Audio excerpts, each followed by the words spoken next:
Hello YouTube, my name's Sean Collins and welcome back to The Outsiders. Now this week's DM's Tips programme is going to be two tips combined into one, because last week unfortunately I wasn't able to produce for you a DM's Tips programme. Not because I don't have one, purely because unfortunately several things got in the way and I had to focus my energy in a different direction last week with me Let's Build an RPG series. So this week I'm going to make up for it by combining two tips together which make a lot of sense when you add the two together, and that is a tip around architecture in your games and something I call the 1/3 on, 1/3 off, 1/3 resting technique.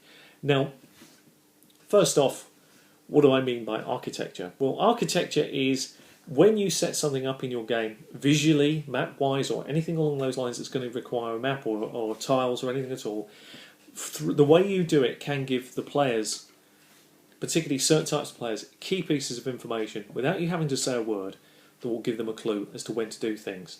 That's really important. It empowers the players to make judgment calls rather than, you know, the types of game where people want to always check every 5 feet for a trap or detect magic at every possible opportunity.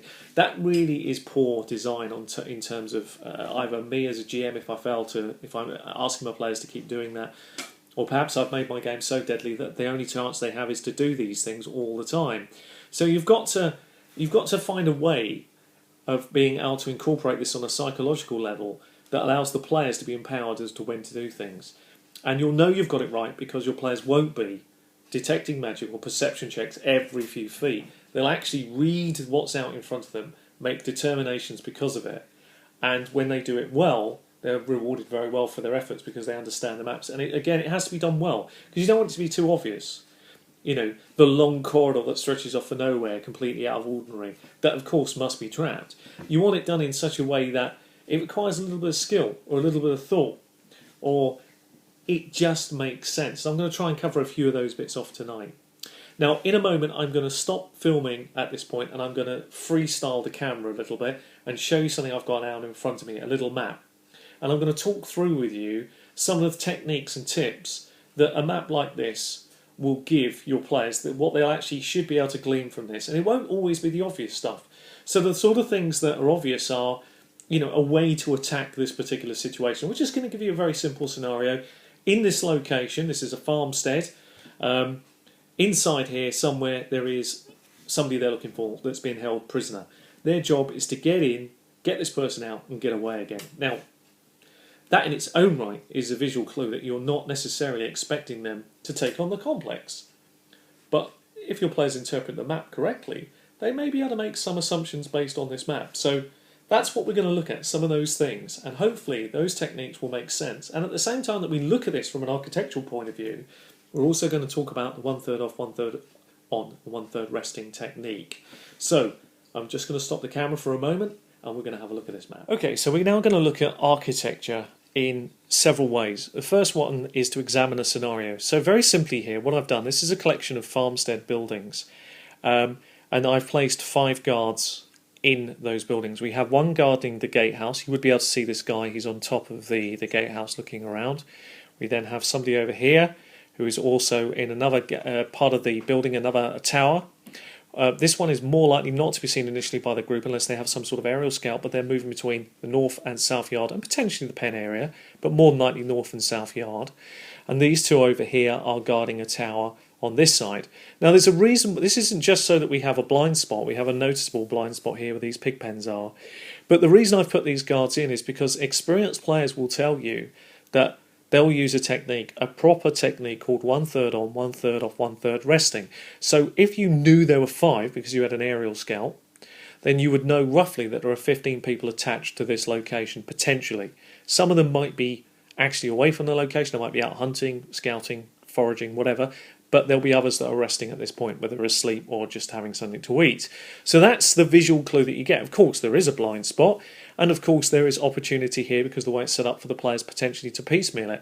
A good group might realise that if there are only 3 of them, and potentially you're facing down 15 people, that you need to be able to plan to get in, find your target, and get out again.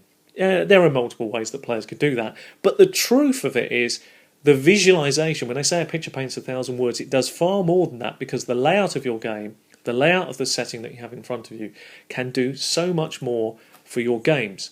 it can actually help you without you needing to say a word. It can come up with so much, and I think you can see how exciting that actually is as an interpretation for your players. And the nice thing, of course, is the players have the opportunity to decide what they're going to be able to bite off here. Are they going to try and take this person out as the end of the pig pens? Not kill them, but then try to interrogate them? Would that be too difficult? Would that create too much noise? More than likely. Are they just going to take this person out and then try and sneak across to this door and get in, leaving the guards on the outside because it's not important until the alarm is raised? And even if the alarm is raised, it'll be unclear to these guys, will they leave their towers to come into the building? Again, unlikely unless they know exactly what's going on. So there are a number of things that you can use through the visual side of your games that are fantastic, but the 1/3 off, 1/3 off on, 1/3 resting technique, phenomenally useful. Now we're going to turn our attention slightly away from this map and bring out an old classic here in front of us, and I apologise that the colours of this will make it quite difficult for you to see, but it's a very important map, and we're going to be looking at it because this is the return to the Keep of the Borderlands. This is the silver anniversary one, but it's a similar thing, and I'm particularly drawing your attention here to this very first entrance point. You just about can make it out. There's a little trap here.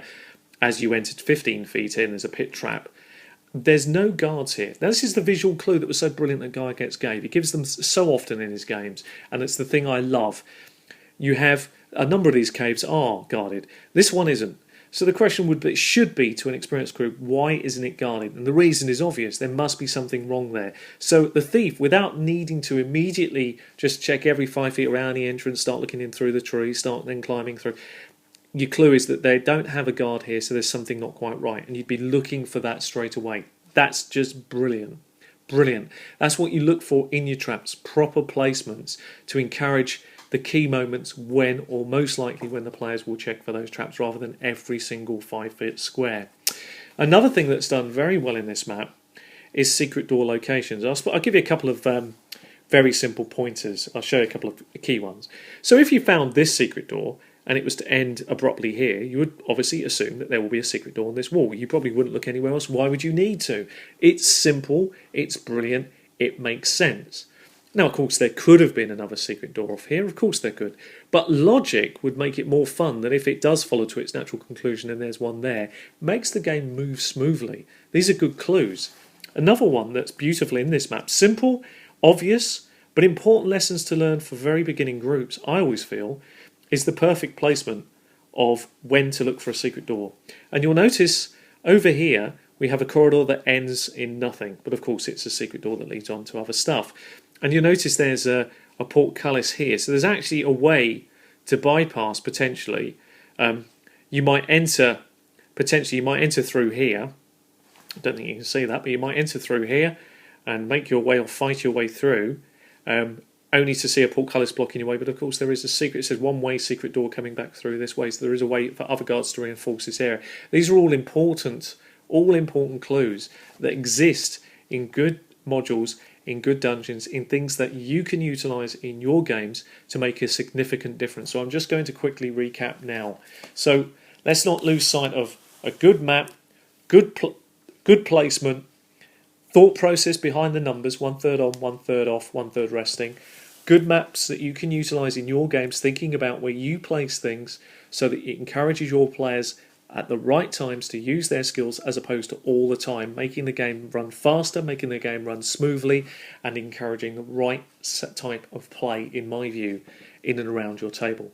Anyway, I've been Sean Connors. This has been a DM's Tips, all about architecture, 1/3 off, 1/3 resting. Till the next time, take care of yourselves and happy gaming, and I'll see you very soon.